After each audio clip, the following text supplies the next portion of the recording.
Just a quick video to try to help other installers put a camera feed to an aftermarket radio. In my case, I have a Pioneer. This is a 2012 Acadia, has the Bose radio system with OnStar and XM radio. I use the PAC RP5 GM31 kit. Everything works great. I'm just now going back and trying to install the camera feed. I'm trying to move it from the mirror up in the corner of the mirror to the radio. There was another video that's kind of stop action on YouTube that shows us removing this panel and fishing out the wire. My car happens to have the double sunroof, and I noticed that if you pull the headliner down a little bit, you can get to a wire bundle. I have the wire bundle held out with the screwdriver right here.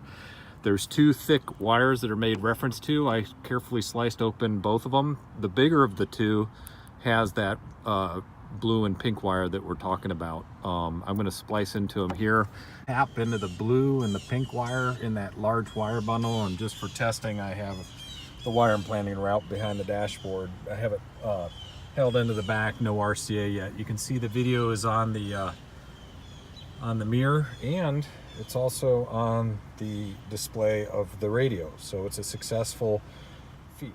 And you can see that the plunger stretched through it was very easy. I just doubled the wire, and there it is, ready to be pulled through.